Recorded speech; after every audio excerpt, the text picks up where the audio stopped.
m'appelle Léo Cusin, je travaille au sein de la cellule Creative System de Mediacom et je m'occupe de toutes les problématiques de brand content.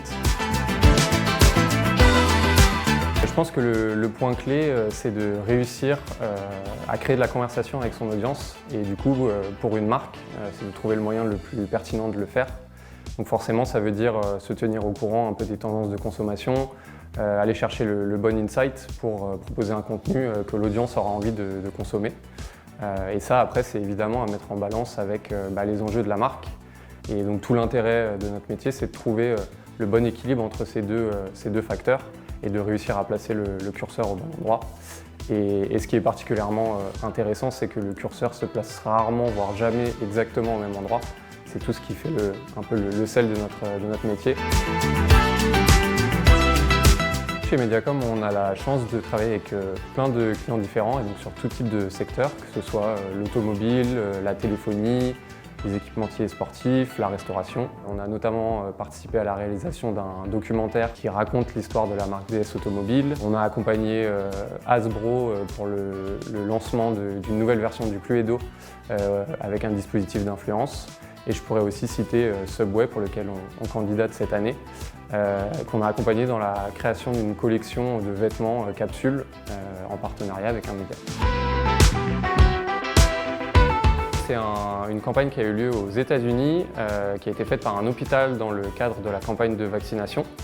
En fait, en amont d'un match de football américain, donc de NFL, un faux camion funéraire a circulé dans les rues aux abords du stade avec un message qui affichait « Ne vous faites pas vacciner » et un lien de redirection vers le site web de l'entreprise de pompes funèbres.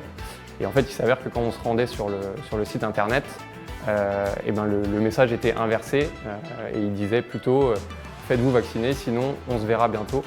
Et en fait, ce nouveau lien permettait de prendre directement rendez-vous pour se faire vacciner. Et je trouve que quand on se parlait d'adapter son discours en fonction de son audience, là on est dans un exemple qui est hyper parlant et d'autant plus sur un sujet qui n'est pas forcément facile à appréhender parce que forcément très polarisant.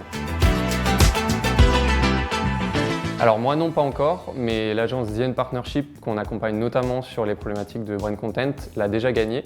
C'était en 2020 pour Toyota avec la campagne Yaris très française. Au niveau Mediacom, on a déjà remporté quelques médailles d'or et d'argent et donc on espère évidemment enrichir notre palmarès cette année. On candidate de nouveau cette année pour essayer de gagner forcément. Donc on a déposé plusieurs dossiers auprès du jury et notamment deux.